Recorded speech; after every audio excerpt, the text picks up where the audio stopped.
panel 2. Thank you very much.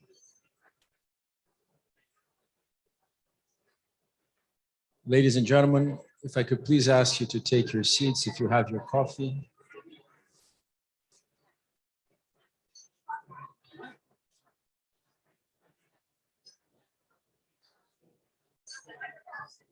Ladies and gentlemen, again, if you could please take your seats. We're going to begin panel 2 shortly. Vou chamar vocês para... I would like to invite to the stage our moderator and panelists.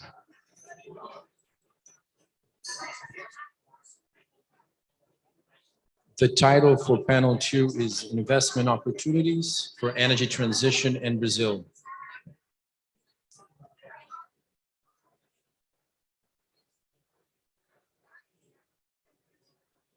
Ladies and gentlemen, we will still have a coffee break in 45 minutes. So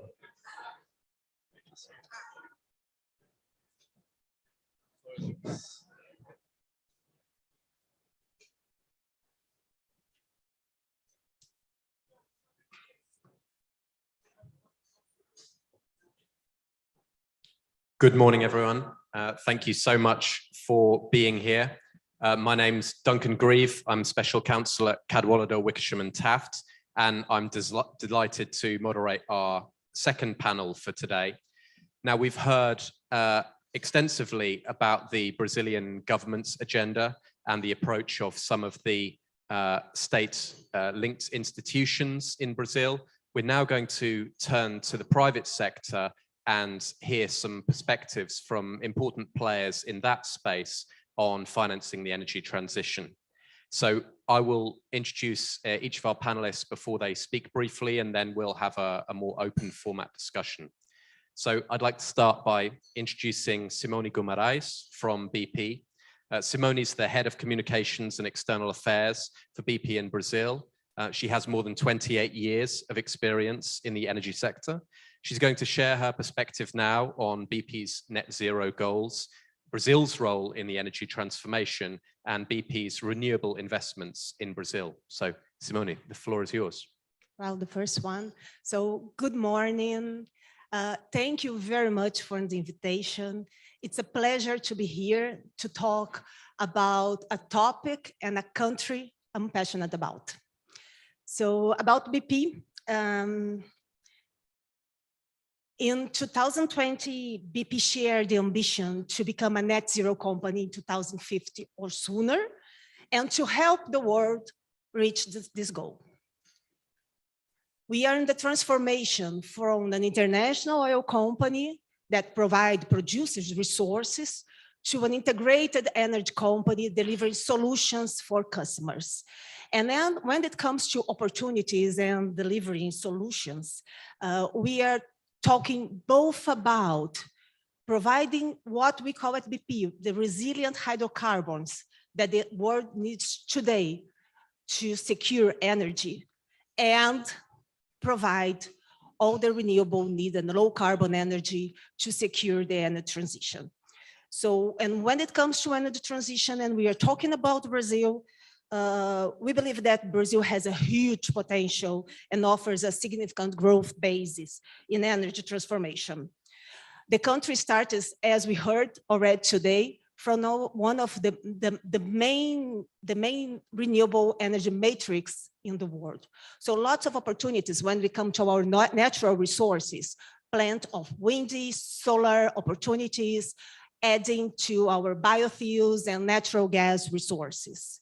So when it comes to our portfolio in country, and we think about the natural characteristics and all the opportunities in the low carbon that Brazil represents, I can say that in Brazil, we are already in the energy transition space. When we think about the BP in Brazil portfolio, we are talking about upstream offshore exploration and a range of new business and new investments. We go from aviation and marine fuels, lubricants, to trading, power trading, to bioenergy, biofuels, solar, and gas. And I will tell a little bit about some of those businesses as an example of what we have been doing in Brazil. And we have been in the country for 50 years with this diverse portfolio in a truly commitment to the country development. It's interesting because we were the first oil and gas company to operate a biofuels business in 2008. And in 2019, we associated with Bunge to establish BP Bunge Bioenergy. The JV is one of the major players in the biofuels market in Brazil. It has 11 industrial sites across 5 states in the country. So we truly believe that biofuels will be one of the key enablers for Brazilian energy transition, given that the drop-in fuels have already their whole infrastructure to accelerate this transition. In another business, very interesting business, and when I say that BP helps customers to decarbonize, our power trade business is one example of it. We help customers we contact the energy providers, power generators, with customers that aim to decarbonize their operations. In the recent years, our power trade business have done deals representing an equivalent of energy of that would fulfill a city of 1.5 million inhabitants, representing Porto Alegre, San Diego, or Copenhagen. And when it comes to other business, then we think about, yes, we have plenty of solar, we have plenty of wind, we have intermittency. So that's where our GNA projects plays a key role. The GNA is a combine of 2 power plants in the Southeast region in Brazil. GNA 1 has 1.3 gigawatts capacity already operating, and GNA 2 under construction will have 1.7 gigawatts capacity. Those combined with BP LNG supply will become the largest gas to power complex in Latin America. And why I'm highlighting this? Because in 2021, Brazil had the worst water crisis in its after 90 years history. And it was the gas to power that helped to secure our energy in country. And just in the last example, we have the light source BP. Oh, GNA is funded. Where is the BNDES guy? GNA is funded by BNDES. And light source BP, it's our solar joint venture, financed by the Banco do Nordeste with 700 million reais. The first solar complex at Milagre, Ceará, will start operations this year, and more to come in a pipeline of 1.5 gigawatts of projects under construction, under development. So we are currently building upon the business that we already have in country, but already looking for new opportunities such as hydrogen, biogas, biomethane, and thinking about how can we integrate our business in country to unleash more potential and seize more opportunities in a country full of opportunities when it comes to energy transition. And just to finalize, it's important to talk about diversification, and all the panelists so far have talked about the multiple low carbon opportunities that Brazil has. We can take advantage of all those if we work together, because energy transition is not, it's a common challenge. It will take much more than one company, one sector, one technology to achieve this objective. So we are very pleased to be here to work with the Brazilian government, to work with all governments in the world, and try to give our contributions, work with customers and all stakeholders needed, because it's our challenge. And talking about the last thing, as a Brazilian, since I was young, long time ago, I grew up learning that Brazil is the country of the future. The future is now for Brazil, and we need to work together to seize this opportunity. Simone, thank you very much for that call to arms and highlighting how really this is absolutely the right moment to be talking about these issues. So I'd like to now introduce our second panelist, David Cairns from Equinor. David Cairns is the Vice President of Political and Public Affairs at Equinor, and he's responsible for UK government relations. Before joining Equinor from 2015 to 2019, he was the British Ambassador to Sweden and the Foreign and Commonwealth Office Director for the Nordic Baltic Network. His career in the Foreign Office, he also served in Japan as the Director for Trade and Investment, and in Geneva as the head of the UK's World Trade Organization delegation. So David, over to you. Thank you, Duncan, and good morning, everybody. Firstly, thank you very much to the Brazilian Embassy for hosting this event, and in particular, a warm welcome to the ambassador who's not here. I think he's recently started in London, so he's certainly going to have an interesting posting in UK politics, including on this subject. So, as you said, I'm here representing Equinor, the Norwegian energy company, and many of you will know who that is. But outside Norway, Equinor essentially has three main markets. One of those is here in the UK, the other is the United States, and the third, but not necessarily the last, is Brazil. So we've been in Brazil for over 20 years. We have nearly 1,000 staff in Brazil, and our current CEO, before coming CEO, was our country manager in Brazil. So he loves Brazil personally, and therefore we all do, of course. And it's definitely, as Simone said, a country of great potential and really exciting things going on. I'll touch on very briefly what we're doing, and then a couple of thoughts, if I may, on the subject for today, which is financing the energy transition. So we have two types of energy production underway in Brazil. One is oil, and the other is solar. So our solar operation in Brazil was our first globally. So it's not always in Norway where we start stuff, it's often elsewhere, and solar was in Brazil. Looking ahead, we have projects in development in onshore wind and in more solar, and in more oil and gas, and in offshore wind. And as the ambassador said earlier, it's not also just about energy production, but also the importance of services around the industry. So similar to Simone, we have an energy trading business, which we established in Brazil this year. And that is a source of both skills, jobs, and also profit. I'm in our London office, and the biggest part of that office actually is energy trading. And that is a good business to have in any country. Secondly, I think the ambassador touched on research and development. And we have around 40 research and development corporations around Brazil. And again, that's a really good way of developing skills, developing expertise, and working together for some of the solutions for the future.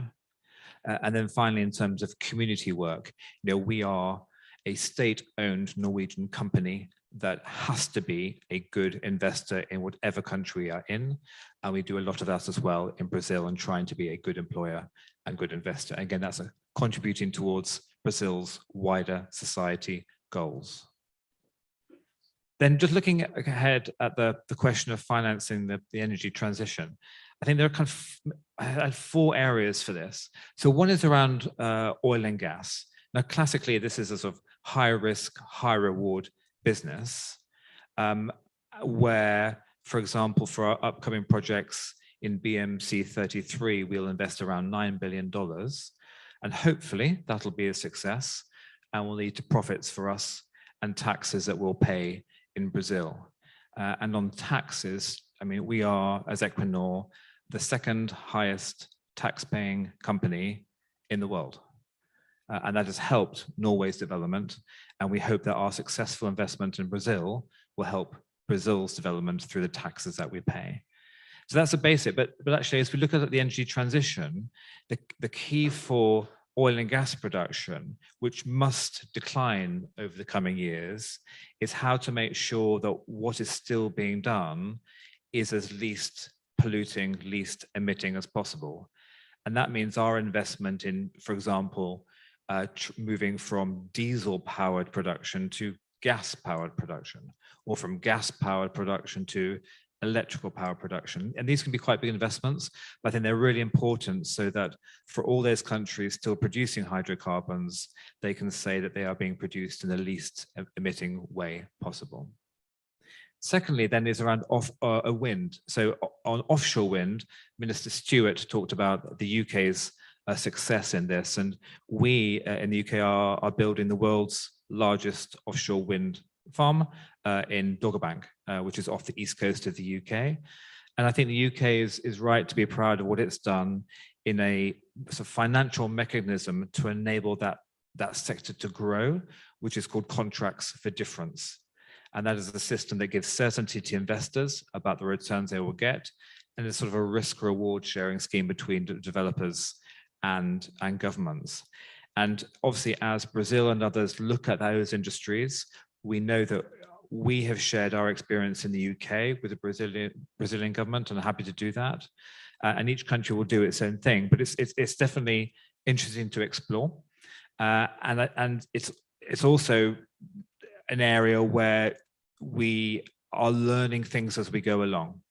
So in the early days, it gave certainty of price, but the price was quite high. In the last decade, that price has come down quite a lot. But it's not like computer chips, which is a sort of a straight line growth of capabilities and downwards of cost. These things are more volatile. And I think the long-term trend is decreasing prices in offshore wind and floating offshore wind, but it's not going to be a straight line down. So this year, last year, with high inflation around the world, prices are up, but long-term trend is towards lower prices, and that is a good thing. The third thing, which you touched on, is carbon capture and storage. And here, this is interesting because storing CO2 is essentially storing waste. So what is a business in that? So in Norway, it's around carbon taxes. So we have carbon capture and storage projects in Norway where it is cheaper to store it than to pay on the tax for emitting it. Again, each country will have its own approaches towards incentivizing the storage of CO2. And it's interesting to talk about how best to do that. CO2 use is something different, but that brings me on to the hydrogen, which is the last point. Again, the hydrogen economy, and the Brazilian government is very ambitious on this. I think the key here around the financing bit is seeing the totality of the industry sector, because a lot of countries and a lot of companies talk about how much hydrogen they would like to produce. And that's all very good, but you can't just produce it. You have to produce it, you have to transport it, you have to store it, and then you have to have customers who want to buy it. And that is a whole system type of thinking, which needs financing at each section of that for the whole system to work. We can't all just produce hydrogen and just sit there. We have to produce it into a chain where people want to buy it. And hydrogen is not cheap. It'll get cheaper, but it is not cheap. And so you need to create markets that want to buy it to enable that to go. And then last point, if I may, again, as with Simone, in all these things, Brazil is such an exciting market for us as a company, I think for all of us as an industry, and we look forward to working with all of you in developing that in the years ahead. Thank you. Thank you very much, David. So some food for thought there on the practicalities as well as the opportunities that are present in the transition.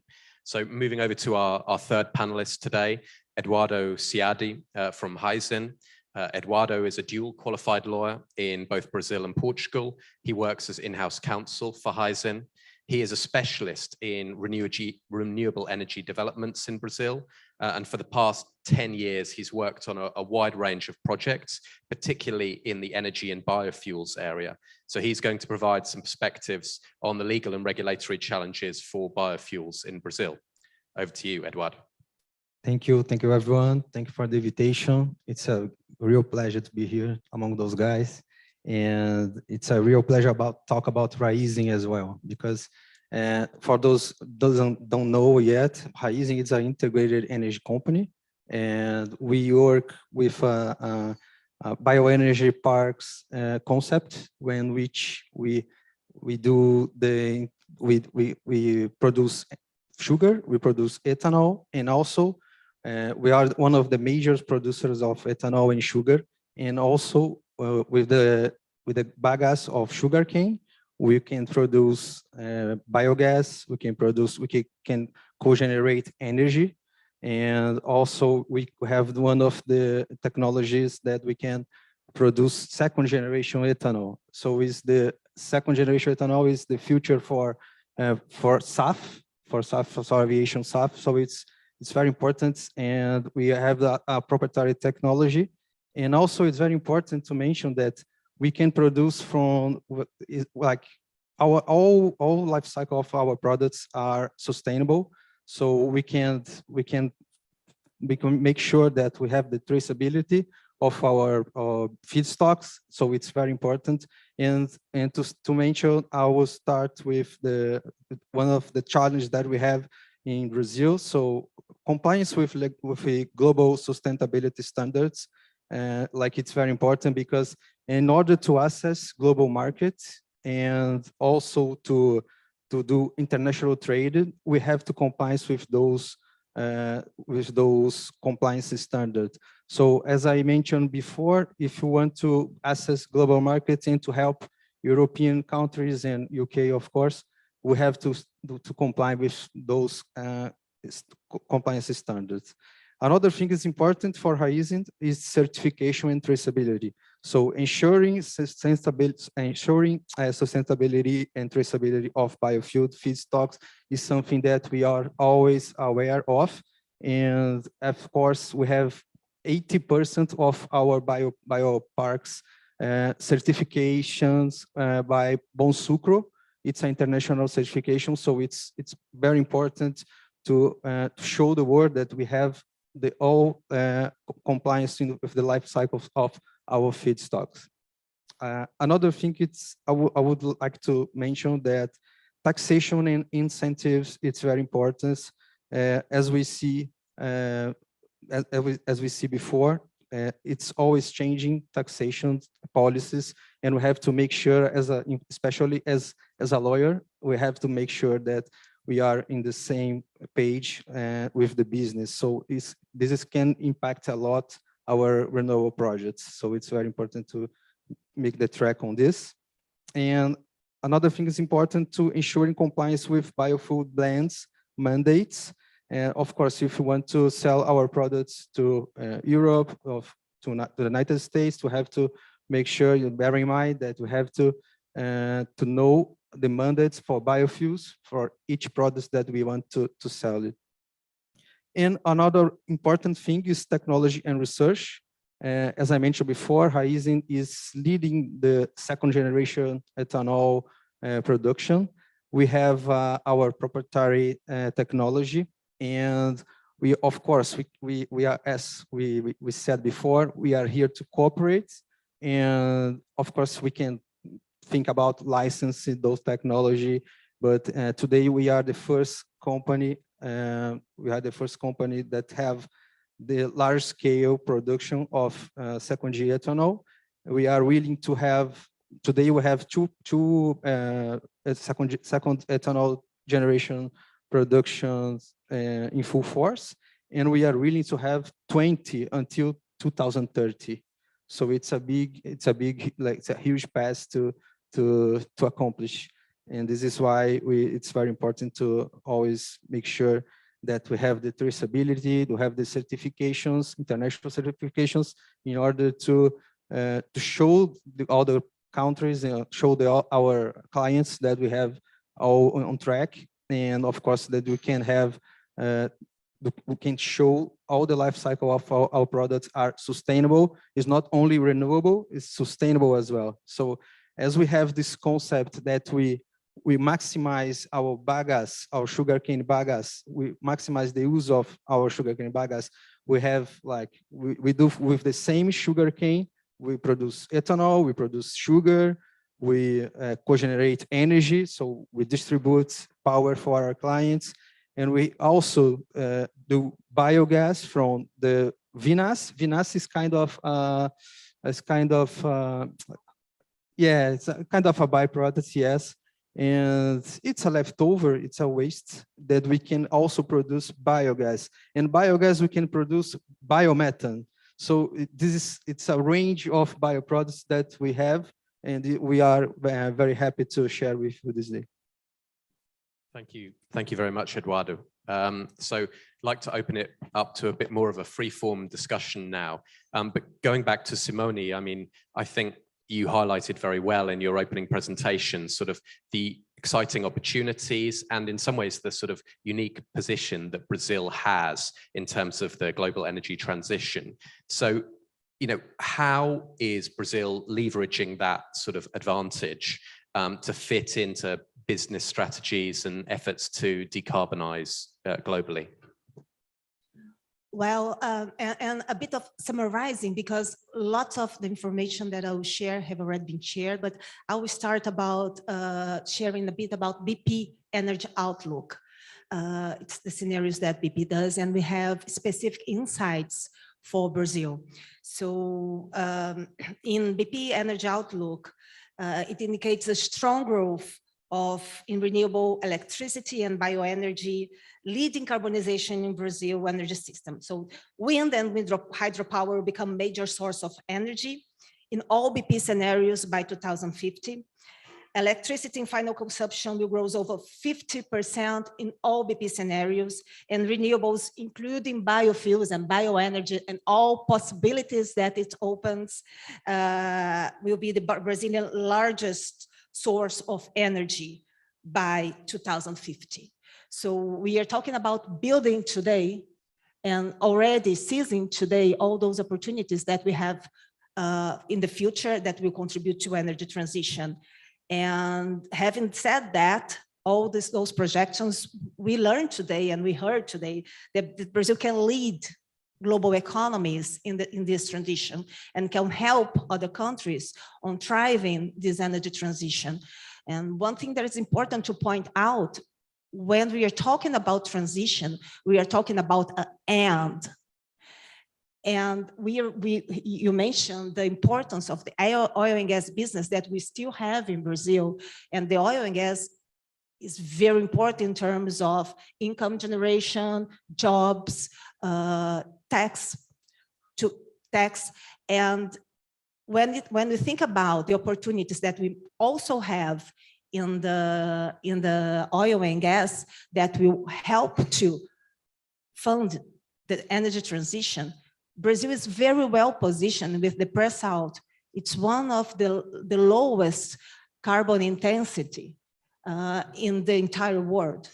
So, and this funding can also help us, and all the downstream infrastructure that we already have can help us. As I mentioned, the drop-in fuels can help us on this transition easily through biofuels, and then thinking about electricity and powering different systems. For different sectors, there will be different solutions. And I think that is the key differentiator of Brazil, because we have solutions for transport, for heavy transport, for personal vehicles, we have for industry, we have a huge game of low carbon opportunities.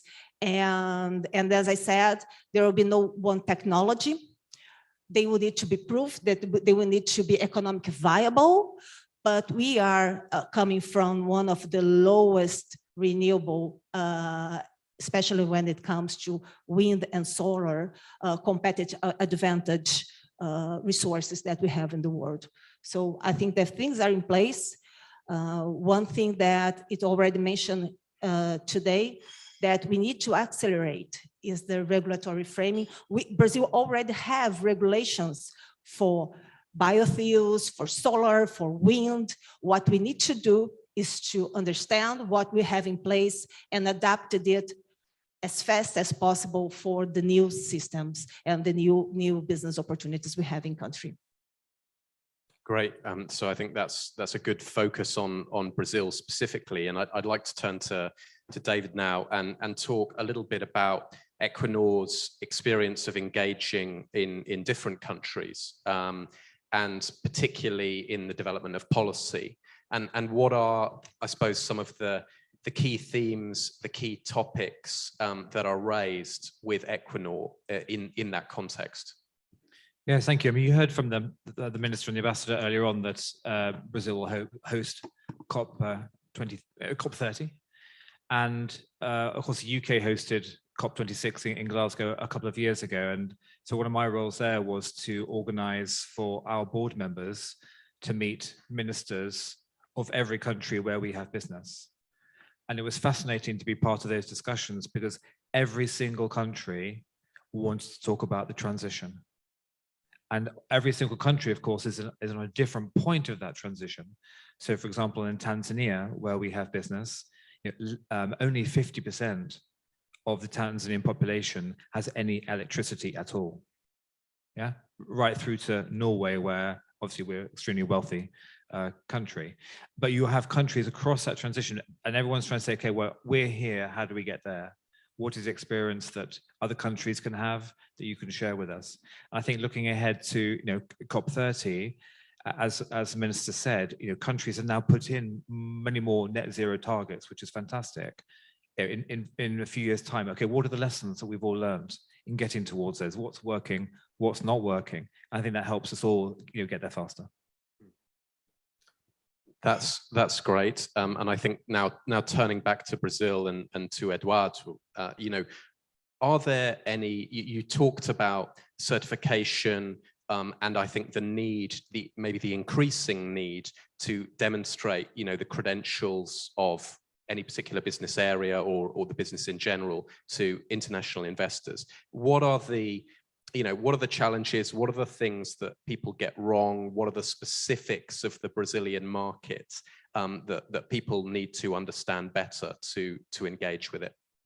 Yes. Thank you for the question. I think something it's always important to show the traceability of our feedstock. This is something crucial. If you want to show the world that we have the proper feedstock and the proper energy resource, we have to show them that we have it, and of course we do. So it's important to have those certification and the traceability of all life cycle of our products. As in Raízen, we do like compliance verification all the time to make sure our partners, our producers are following those requirements. So it's important to make sure that we have in place every time that somebody asks us, as just to mention, like last month, we got a certification for SAF as well. So it's very important. So this is the first energy company, first ethanol producer that have this certification in Brazil. And maybe I think is one of the first in the world. So we are ready to do it. It's only all about like showing that we have the requirements, the standards to assess the global market, and of course to help Brazil in this way. Great, thank you. And now I suppose moving to some more challenging areas. Now this one's for Simone, but David maybe would like to add some reflections on this as well. I think the question that often gets asked in the media is, how can we fundamentally expect an oil company to go through a successful energy transformation? And like to invite you to share some thoughts on that. Yes, at BP, what we say, we are transforming while performing. So that's when it comes the end. I think that we are transforming to produce affordable low carbon energy, and also providing, as I said, the energy that the world needs today. And I pointed out that Brazil is currently the 90th largest producer of oil and gas in the world. And our oil, as I highlighted, has one of the lowest, especially in the pre-salt, one of the lowest carbon intensity in the world due to its high production per well. So exploration of oil and gas is an important funding and an important business when it comes to energy transition in Brazil, especially because we will have for a certain time sectors that will be hard to abate, that will need those energy intensity provided by the oil and gas. So, and when we think about Brazil, that comes, especially Brazil, that comes the end, because when we see, and when you see our portfolio in country, we notice that we are thriving. We are already in the energy transition with our biofuels, bioenergy investments, solar investments, thinking about how wind and solar intermittency can be supported by natural gas, the power plants. So there is not one unique source of energy that will help the world in the energy transition. We have plenty. We need to manage the best options that we have.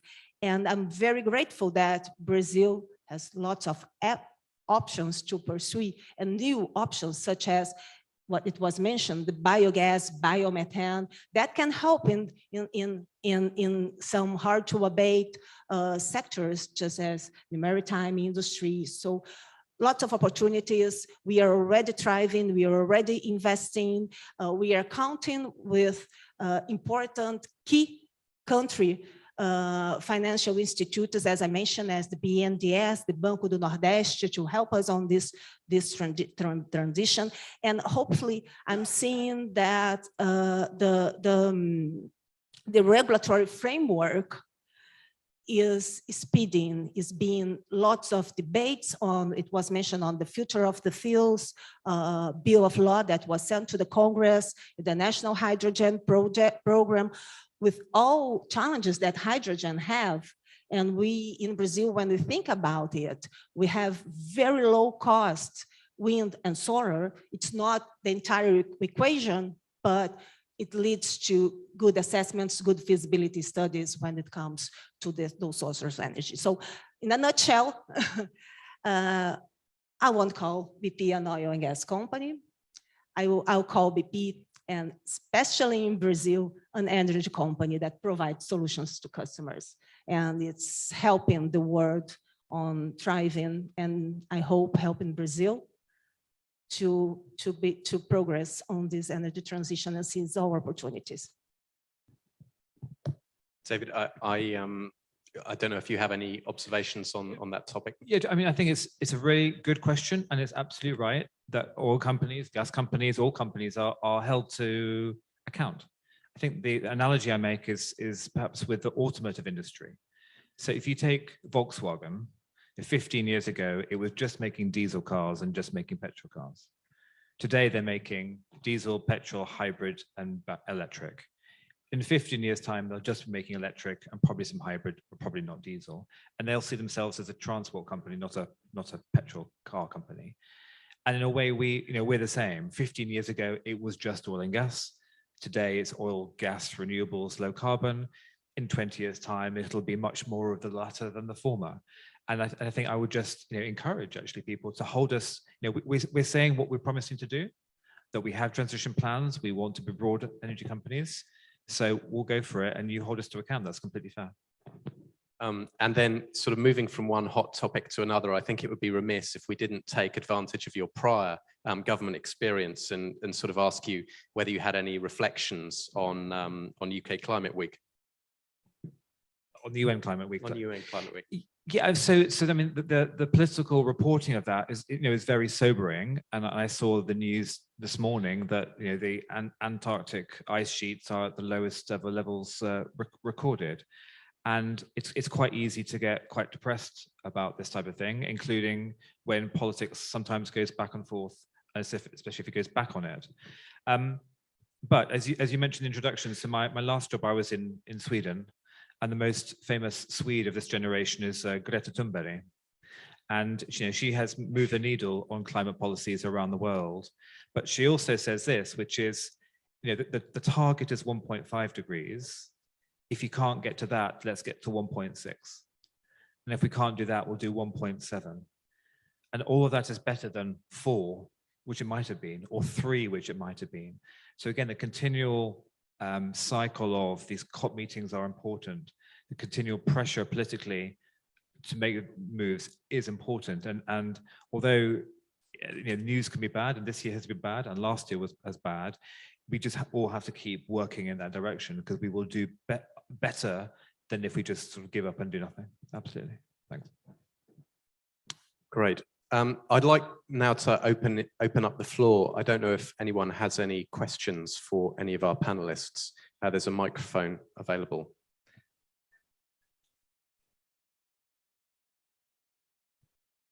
I have one question for David. How about nuclear? What you think is the project for the transition? You was in Sweden. Sweden is one of the first one for nuclear to construct power plants. Why you think this? Because I'm a student for research about nuclear energy. I'm from Brazil. Yeah, I try to develop something here together with Brazil, something in this area. Okay, thank you very much. A really good question. So, as a company, to be clear, we're not investing in nuclear power, but that's not our background, and there are plenty of companies that are doing. I would say this. So, firstly, nuclear power can be really good as what they call baseload. So, the background use which you need all the time, and that's the function it plays in France, in here, we did in Japan and elsewhere as well. So, it can have that. It is expensive. And it is very long and complicated to build. You will have read about the way the industry is trying to innovate to bring what they call small modular reactors. So sort of factory-built, smaller scale systems that they think that will be built at lower cost. And I guess the market will show whether that can happen or not. If it does, it could be a good thing. But I don't think it's not going to be the major part of the sort of energy future here or elsewhere. It'll have a bit to play, but it's not going to be the whole thing. I think for most of us, it's going to be electricity first, and then other things in sort of shrinking amounts. And then I think we have a question over here from Alfredo.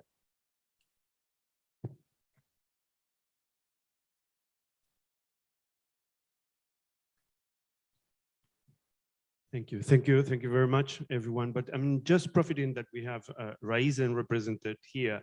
I want to ask a very short and particular question about sustainable aviation fuel.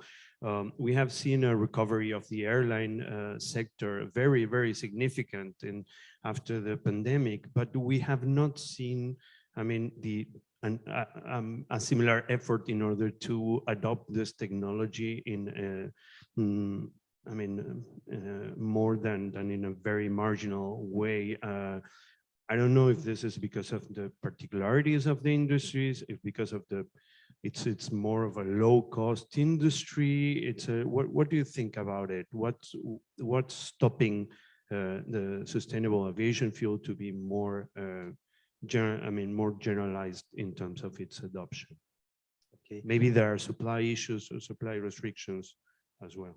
Yeah, thank you for the question. I think for my experience that I've seen, first of all, it's the technology for second generation ethanol.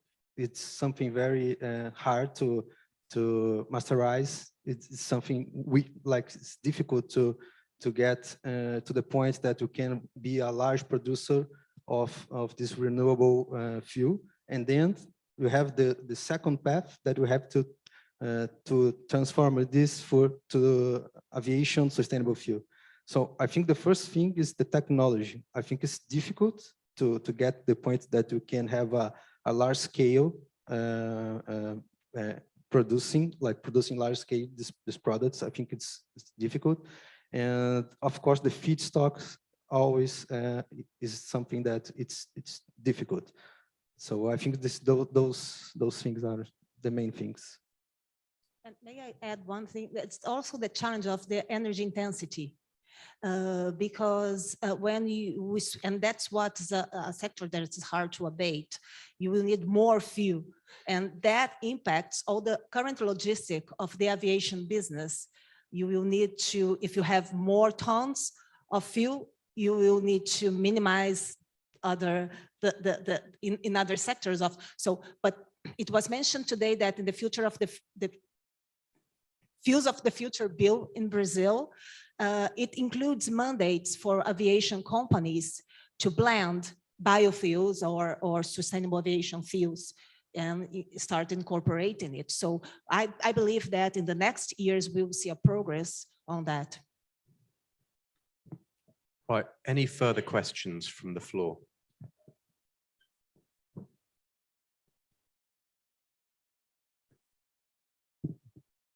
Hi, good morning. My question is to Edward. I would like to know what exactly do you mean second generation ethanol? And second, we know the big discussion at the moment is about global warming. And I have a background in agriculture. I work with a big farm that produce ethanol. I work with about 10 years. And I know exactly the negative impact of ethanol production to the environment. To produce 1 liter of ethanol, we produce 11 liters of vinhaça or vinheto. I don't know how this goes in English. But I've been out of the market for about 15 years. And to advertise this very positive way of ethanol is very good. But what do we think about the environment and global warming? Is there any action? Yes, the second generation ethanol, it's the producing ethanol from waste, from the bagasse. So we produce the first generation ethanol, and then we have like leftovers, like the waste, the bagasse of sugarcane. And this is when we produce again, this is the second generation of ethanol. This is what I mean when I say a second generation. So you use the same feedstock twice. So it's why it's very renewable and sustainable as well. And as you mentioned, we use our bagasse, our feedstock. We maximize the use of the feedstock. So we use for the first production of ethanol, we produce sugar, and then with the leftovers, with the waste, we produce second generation ethanol. We use the vinasse to produce biogas and biomethane, and we co-generate this with these leftovers. We co-generate energy as well. So we do a lot of things with the same feedstock. This is why it's sustainable and environmental. It's good for the environment as well. May I add? I know we are out of time. One thing that's interesting about the biofuels, bioenergy industry in Brazil, it's how it improved over the last 10 years. And as he said, the vinasse now, it's planned to be used for biogas, biomethane, but it's also utilized as fertilizer. So instead of going to the river and polluting as it happened 1 decade ago, now it's being used in the production itself and with opportunities for biogas. Right, well, I think we're out of time. So thank you so much to Simone, to David, to Eduardo for sharing their views. Thank you very much to the Embassy for hosting us, and thank you all for your questions.